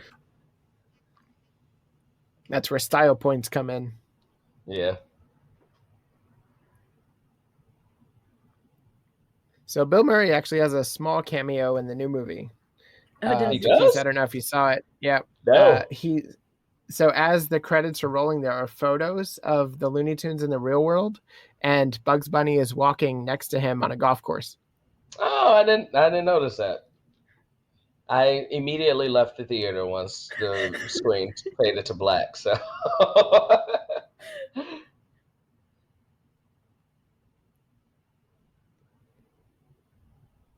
And this is D. Bradley Baker as Daffy Duck, who does a pretty good job.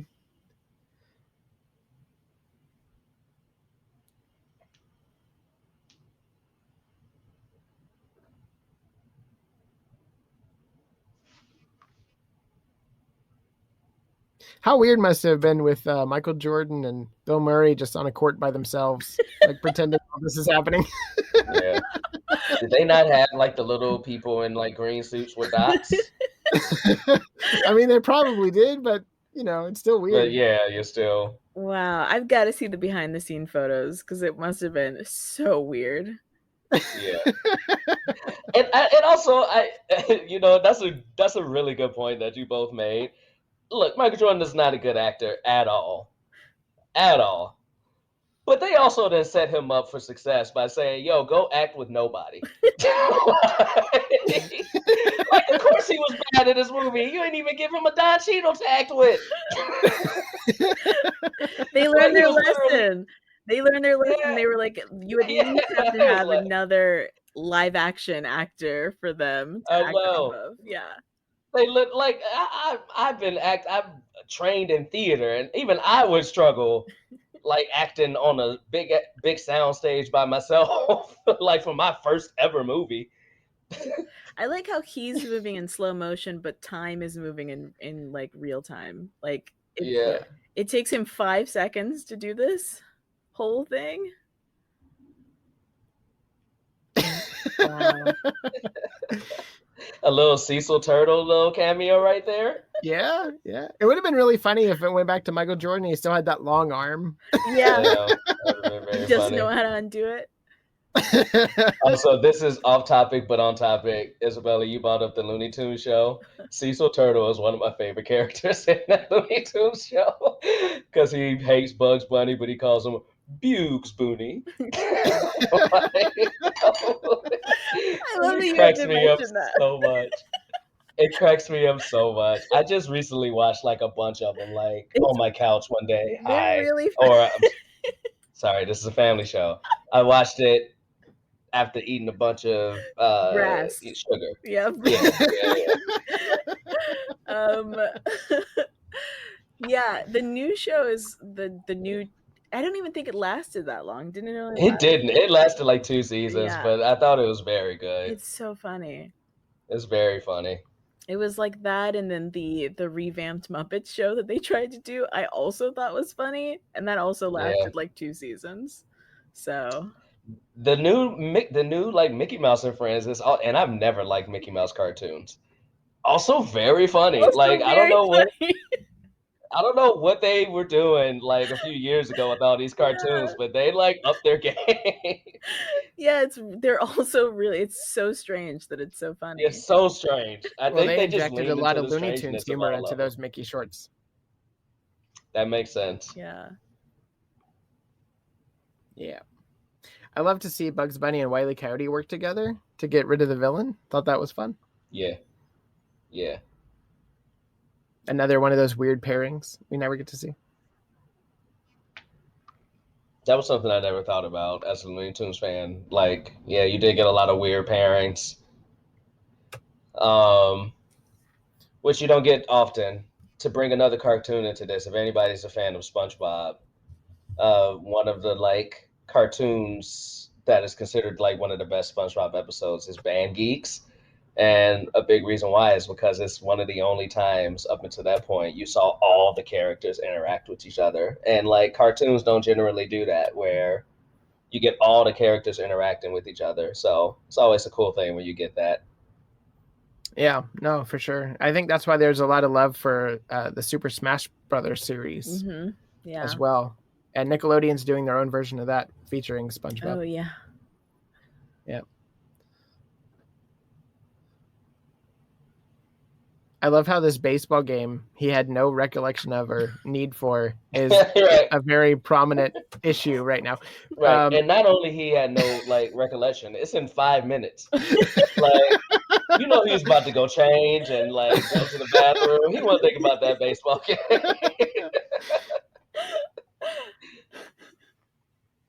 The writing on this is pretty loose. It's pretty. It's wild.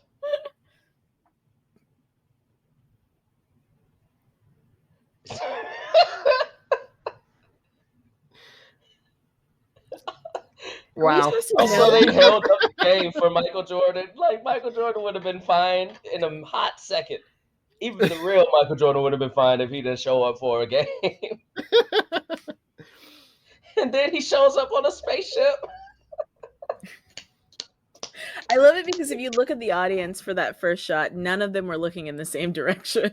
No, not at all. Not at all. You're like, just look up. You're fine. Yeah, just look up.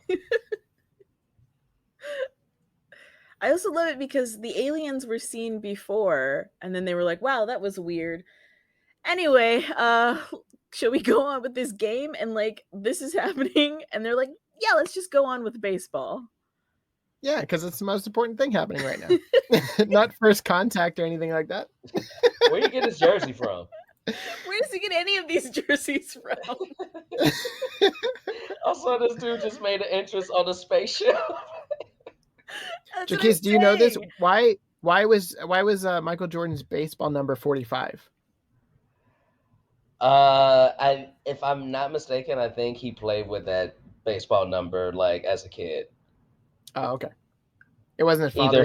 Either him or his brother played with that baseball number as a kid, and so that's the number he wanted to go with. Oh, okay. So I didn't know that there was a normal human-sized man on in these on a basketball team. I was so confused why there was this. Well, I guess he's not normal size. This short man. Yeah, he's short. Like I'm 5'8", and Muggsy Bogues is straight up 5'4". And I was so confused by it because I thought because he'd never really stood up next to them, and I was sort of like confused by it. But it makes sense, right? Because if you're small, you're like able to like what go between their legs and stuff like that. You know, that's how basketball works. Yeah, man. If you want to get kneed in the face every time you try to go through somebody's leg. I was just Well, trying we to just think. saw the Looney Tunes do exactly that in the Space Jam world. So Yeah. I mean, but like the what's the advantage of having this very short man on a basketball team? I mean, Muggsy Bogues was very good. Mm, He's a very good player, so he's a rarity in the aspect that basketball is very much a big man sport, and 6 feet over, even a 6 foot player is considered short. So for him to be 5'4", he was a very good player. He also played point guard, so his main job was to like facilitate and pass the ball and like hit jumpers and stuff like that. okay. Uh, I am of the mindset that listen, all these players that are big and tall, great. But if you under 5'8" and you play, if you 5 something playing basketball, you're probably the best basketball player on the planet. Because if he was a foot taller, he would be schooling these kids right now. Because what he has in skill, he lacks in height. Yeah. I guess you'd have to. You have to, yeah, your skill has to be so good Yeah. to literally have somebody who's considered short in basketball still be 7 inches taller than you. Yeah. Like you have to be so good. They yeah. are just comically strange looking together. Those Oh yeah. dudes. And See, here's the the thing is, character like, arc. He comes back to basketball because of the Looney Tunes. Thanks, Bugs. Thank you for those extra 3 championships. I appreciate it. It's the a thing good that time in my life. in the 90s, basketball was huge. Like, Yeah. it was just the biggest. I mean, basketball players were like rock stars, you know? What was the name of that one guy who, oh my God, he would always like, he had so many like piercings all in his face. Dennis Rodman. Dennis Miss Rodman. Rodman. Yeah. Yep. Huge. Why wasn't he? He would have fit well with the Looney Tunes. No other Chicago players were in this movie. I mean, basketball was just it would you really were like a rock musician if you were into basketball, you know. Yeah. I mean, it was Yeah. just huge in the 90s. That's what I mean is like you can't really replicate Space Jam. It had all these like really weird elements together. Michael Jordan being the biggest in the world, us growing up on Looney Tune reruns, and knowing all Yeah. these characters and knowing all these little who Witch Hazel was and things like that. Basketball being the Yeah. biggest sport in the world, and then the weird herbification that of Looney Tunes that happened in the 90s, Yeah. where suddenly you would buy shirts that just had Daffy Duck with, Air Jordans on, wearing a kente cloth. I don't know. They were wild. There was a All weird. that street fashion. Yeah, it Yeah. was very popular. And it's also, every time you go into a Goodwill, you can find that stuff. Yes. And Yeah. there's, I mean, there's still a demand for it. I see it on Instagram every day. Mm-hmm. Yeah. So The clothing still snaps. But yeah. it's very cool too. Like, and I mean, maybe cool is the wrong word, but like, one thing that basketball is still it's still pretty popular. Probably not so much ratings wise because nothing is as popular as ratings wise as it was in the 90s. Mm-hmm. We just watch TV differently now. Mhm. But where basketball has progressed, and Michael Jordan is a very big reason for this, it's way bigger internationally. Where like where Michael Jordan was playing, international basketball was just becoming like a thing. Where now basketball, like there are international players and teams that are on par with NBA teams now, and social media and basketball players. You spoke to them being rock stars. I would argue that they're even more rock stars now, Mm. solely because you can market yourself in a way that you never could back in the 90s with social media, which is cool, but they added that aspect to Space Jam too, so it felt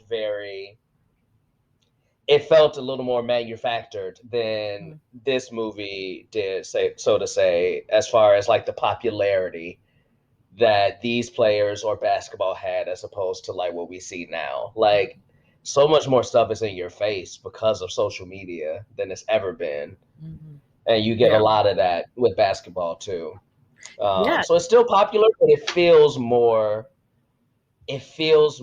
platformy. That's Yeah. kind of what I'm looking for. Like it feels platformy now in a way that it didn't in the 90s, in my opinion, at least. I could see Yeah, that. that's fair. You know, Yeah. because I mean, there's like a GIF of a basketball player that I use all the time, and I have Yeah. no idea who that man is whatsoever. He has a gigantic big beard, and there's always one where he's like, and then he like walks away, and I use Oh, that it's James meme Harden. It's James Harden. at least once a Yeah. day. I don't know Yeah. who that man is, but his image is it's so like ubiquitous, like it's all over the Yeah. place, you know. Yeah. And so yeah, and I've heard that basketball in China is huge. I've heard that Huge. basketball in Asia is huge. Huge. Um, Yeah. uh, but yeah, because we don't watch TV like we used to. In the Yeah. 90s, your only choice was to watch TV. We didn't have the Yeah. internet, we didn't have TikTok, we didn't have anything else, you know. So now, because our time is being split, and like the new thing now is like esports. I feel like the way Yeah. that it used to be, like how big basketball and football and all that other stuff was, is like now everybody's looking at like League of Legends. You know, Yeah. that's the big thing, you know. And Space Jam 3 will probably have an esports player. Yeah. I mean, that would make Space Jam sense. 3 with Giannis And Antetokounmpo. the way that they go with the new film, it is about popularity and followers. So they're It they is. they Yeah. are already traveling in that situation, that direction. I wanted to He's a give Yeah. a shout out to ninja. Bob Bergen. Bob Bergen on this did the voice of Tweety, Porky, and a few others, and he's the only carryover voice actor wise in the new film. Ah, shout out to him. Mm. Shout out to Shout him. out to I also love that like this movie is just the end credits are solely just like still shots from the whole movie, yeah, which is so 90s. It's so 90s. And I just miss that. I miss things like theme songs for TV shows, and I Yeah. miss things like a movie just straight up just doing still shots for the whole credits, like throughout the end of the movie. There's something like we've gone away from like those things because they feel like a waste of time now. We just want our content and we want it Yeah. immediately, No, I and agree with I you. really like that. I miss Will Smith making a theme song for every movie he was in. I Yeah, can't it's wait dope. for I want a King Richard rap that goes along with this new. And you know what? It would be a bop It too, would be a just like bop. this soundtrack is. I do miss that. I do. Nobody in the I miss that. 90s, my favorite song was the Men in Black theme song. I listened to that ad Oh, nauseum. yeah. it's No, amazing. it's very 90s, you know, which is what I keep saying, is like Space Jam was just so unique. I mean, like the grip Yeah. that I Believe I Can Fly had on America at the time, the stranglehold that song had on us as a Yeah. nation. I won a whole karaoke superstar on a cruise ship with I Believe I Can Fly. Oh, Listen, nice. I love that I for killed you. listen.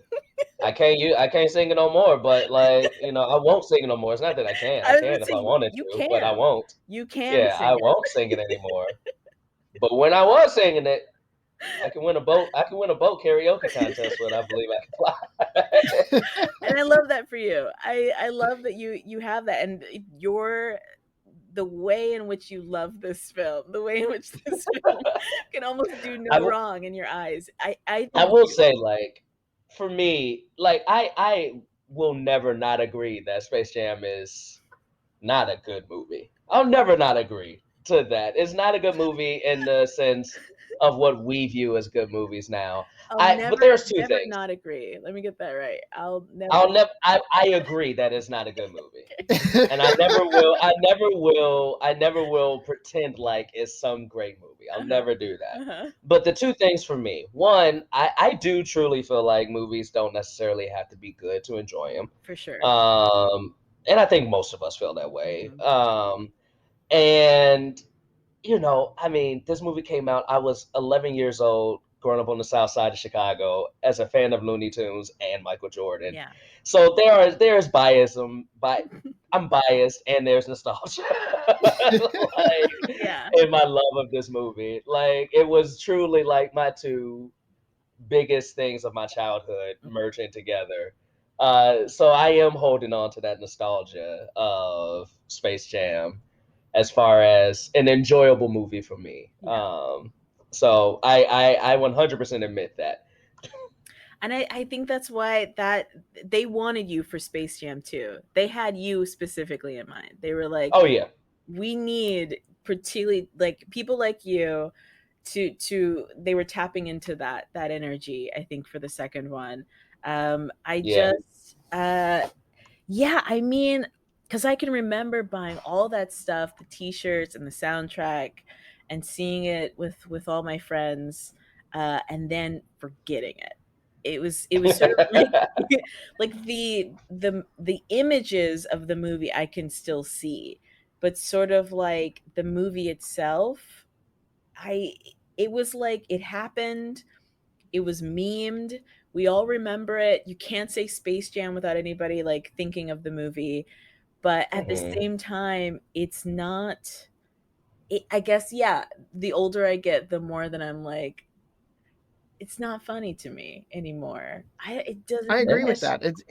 It doesn't make you laugh out loud. It doesn't have Yeah. these no. memorable moments outside of the few like touchstones of Warner Brothers Living Under the Earth, the Pulp Fiction moment, and a handful of others. But like Just it yeah. did so much for family films and for movies that came after this. I think benefited from it because corporations Mm. learned that if they put their IP uh, in a theater, it will sell, which is Mhm. why we had so many family movies around cartoon characters after this. Mhm. Yeah. We don't have many before this, so This was the there's first that. Looney Tunes movie in a minute.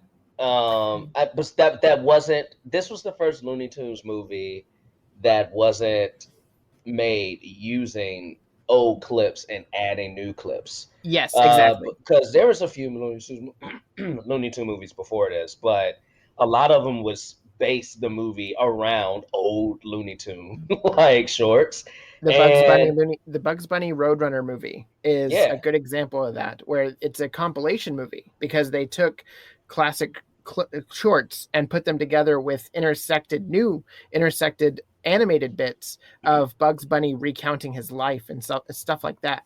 But yeah, yeah. this is the first fully in movie made product featuring these characters. So And I think too, Isabella, for me, like one reason why I probably went back to this movie in my teenage years, because like I said, there had been like we joked about it earlier, but there's been gaps in between when I had gone probably like a good 8 years without seeing Space Jam.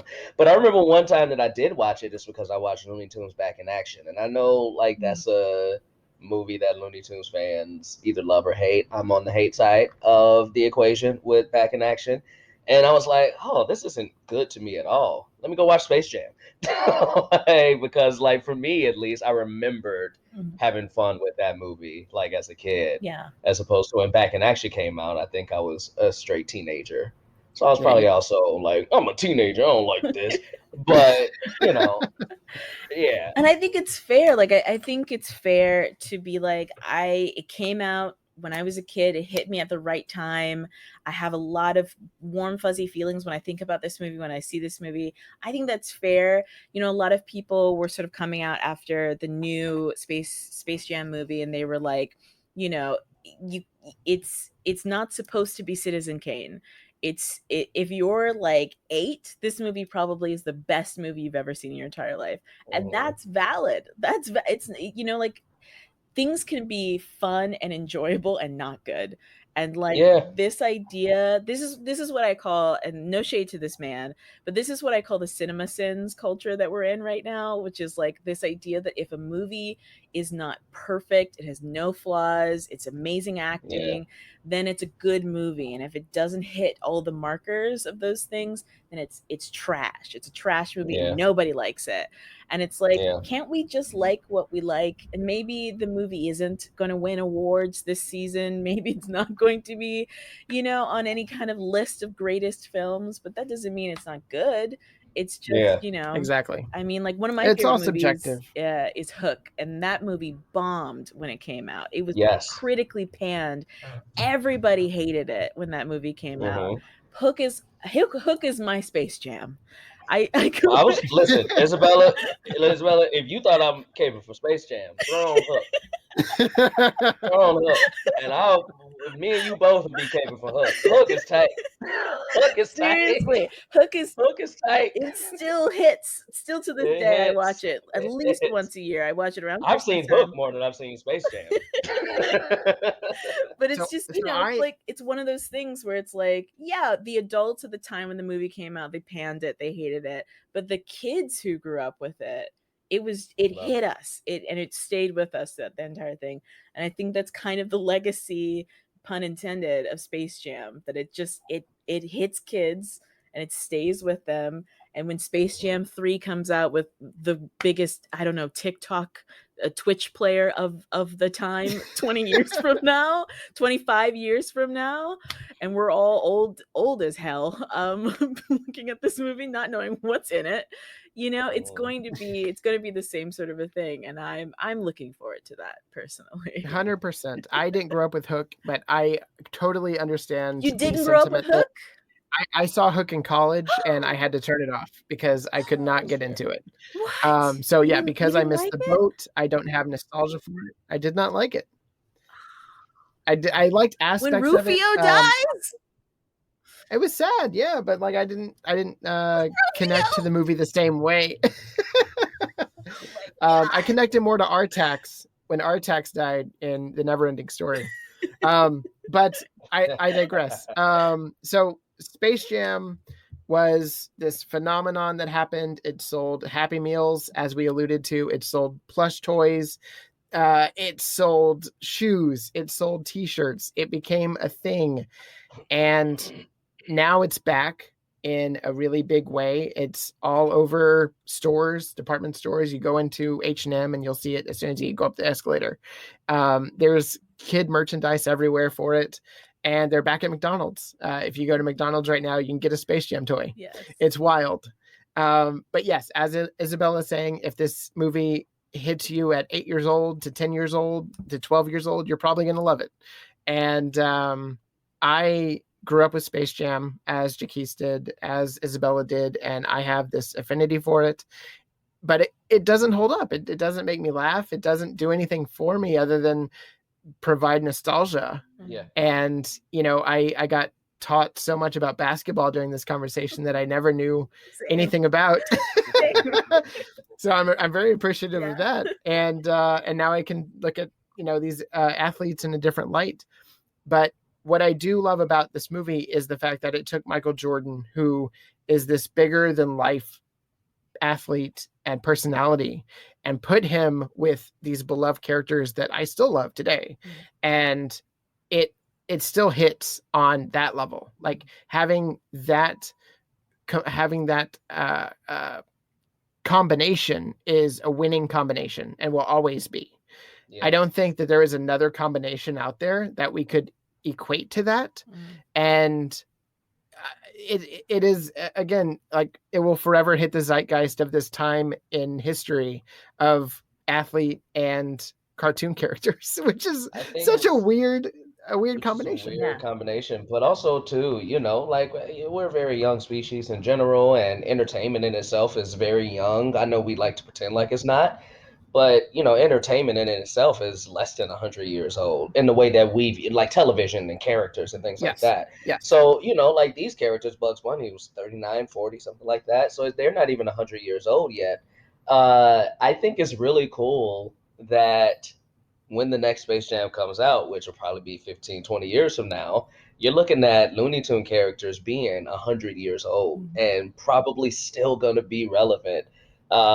Maybe not in the same way they were when we were kids, because they don't come on all the time like they do for children. TV is watched differently, but like there's nobody who doesn't know who Bugs Bunny is, who doesn't know who Daffy Duck is, because like every 15, 20 years Looney Tunes gonna come out with a movie and it's gonna say LeBron James and Bugs Bunny, not LeBron James and the voice actor acting in Bugs Right. Bunny. Yeah. I think that's dope. I think that's really dope that you have an entity like this where, like Space Jam 1 was very much a template. Space Jam 2 builds on it, where I think you're starting to see like this is a template that a lot of companies may try to use to keep their characters relevant to new generations for a very long time. And it makes sense, to take your Yeah, IP and kind of reinvent it. Because I mean, I really don't. I'm working on this film set with kids, a ton of kids, and I was asking them like, who's your favorite Looney Tune character? And they were all Bugs Bunny, and I was like, okay, other than Bugs Bunny, who else do you like? And they were like, um. And they were like struggling to come up. It was like yeah, Daffy Duck. They were like, yeah, yeah, yeah, Daffy Duck. I was like Porky Pig. They're like, yeah, yeah, yeah, yeah. And so like they know it, but like it's in this different sort of a way, and I'm interested to see how maybe this will turn into something else. Maybe there'll be some online thing that looks completely different from how we got our Looney Tunes content when we were kids, and I'm really interested in that. I'm not like one of those like gatekeepery people that's like this new stuff is different from when I grew up. Like I'm like, let yeah, the kids no, have whatever. The kids, they want to have a yeah, little Looney Tunes app, and they do that. I don't care. But like, and the idea that for a lot of kids, I was talking to them, and they only knew Michael Jordan from one, the shoes. He was the person who, one of the kids who was like 9 thought that he invented the shoes. So that's why that he designed those shoes. Those are his designs. And I was like, okay, I'm gonna let you have that one. yeah. Michael Jordan, the Yeah. shoe designer, is that that's how he pictured this kid. Think of That's the so guy. wild to me. And then the other one, the other kid who was like 14, he was like, he's the memes. He's like the face behind all the memes and stuff like that. He's like crying Jordan was how he knew. And I was Mhm. like, man, that's so wild, because when I was growing up, there was just no one bigger than Jordan. Like I remember when I think of Jordan, I think about him and Spike Lee used to make commercials all the time, and like they had these, he was just in everything. He was on late night TV all the time. He was always in commercials. He was selling you whatever he could. um uh He did he SNL. did SNL. He Yeah, was just t-shirts, everything. He was just everywhere on the cover of every cereal, We and now kids are like, he is a shoe designer who also cries a lot. cries a lot, which is mhm. wild. Wow, That like it's very wild. that's their that's their connection. That made me feel, I shriveled up. Like I I think It that's just also, it bad. I also think that's is just bad parenting.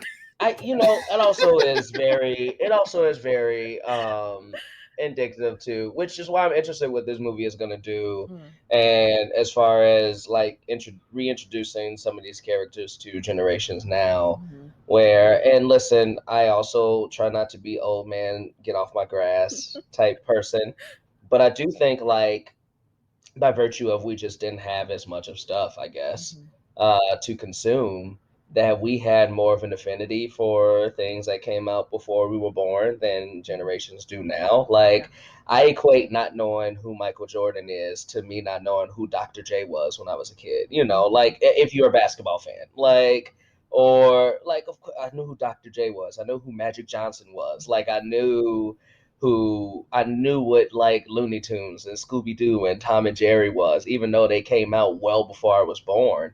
And a lot of that is because like I was around adults who was like, no, you gonna sit your butt down and watch this, and you gonna see what this is. Like this is what's on TV. This is what you watching. Yeah. So you know that could be a big reason why. Whereas I feel like now, like you said, it is so wild to me that yes, maybe you didn't grow up watching Michael Jordan, but you don't know who Michael Jordan is? Like, But how come would on, that's like they? me saying I don't know who JFK was just because like he was the president when I was a kid. Like, it's But weird. but how? Because they're not rerunning old basketball That's true. things, you That's know. true.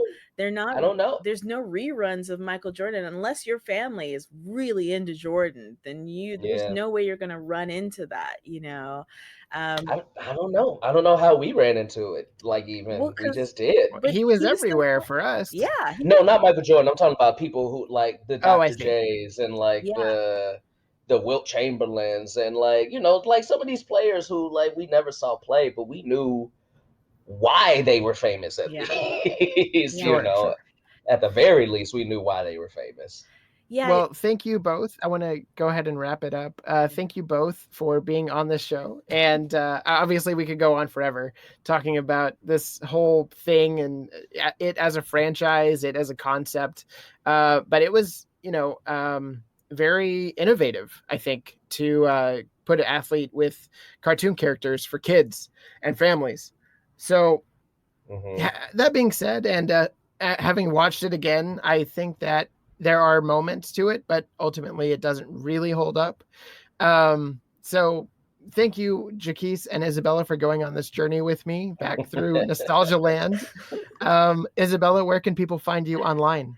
You can find me on Twitter and Instagram at Izzy Von Ghoul. I'm usually on there posting about horror movies and probably just yelling at a racist, probably. So, yeah. Hmm. Hmm. And thank you for bringing the insight to talking to kids, because I'm always fascinated in how Looney Tunes are being held in the minds of children these days, because they're not everywhere. It's So bad thank you. news. It's real bad news. They're not into it as much as we were. So there's That's sad. gotta be a new renaissance for Looney Tunes somehow. They'll figure it out. Yeah, they'll Hope figure it so. out. They're Hope still so. making new ones, so Yeah. yeah. They are, and they're really good. Jacquis, where can people find you online? Listen, you know, if you want to hear me cursing a little bit more, you can find me on everything at Jacquis Neal. You know, listen, one more time, apologies to the kiddos and to the Looney Tunes of fans who grew up watching violence but can't uh Tell them. can't handle the curse Tell word. 'em. At Jacquis Neal on everything. That's where you can find me. Thank you, Jacquis. Thank you both for being on this show with me. Oh my gosh, this was so much fun. And you can follow the podcast on This Means Pod on Twitter and Instagram, and This Means Podcast on Facebook. I also started a Discord channel where you can follow that, This Means Podcast, over there. And yeah, keep up with the podcast, subscribe, share with other fans of Looney Tunes that you know of, and just keep the conversation going. Bring the love to Looney Tunes back. Obviously, they're everywhere right now, which is really fun to see, but that's not going to last, and we got to keep it going. So it's up to us. And as always, that's not all, folks. It was fun. Again, sorry for forgetting that it was clean. It's hard to watch a movie and remember. It's hard to watch a movie and like talk honestly and not. I think that just means I curse too much. I think that's what the takeaway is. That if I can't filter myself like to not drop an F-bomb, then that's a problem on me. Thanks for having me, Jonathan. I'm sorry yes, I couldn't be of more course. enthusiastic about this one. But No, it's fine. I thought you were great. I loved you. I loved being the foil to your Space Jam realness. So that's really what I it loved it. was. I loved You it. were the idealist. I was the realist. We were, Yeah. it was nice Yeah. play. Yeah, Jacquis, it's yeah. so nice to meet you. Hopefully, Same. we'll be able to run into each other soon. Absolutely. So- Absolutely. It was a pleasure. Yeah.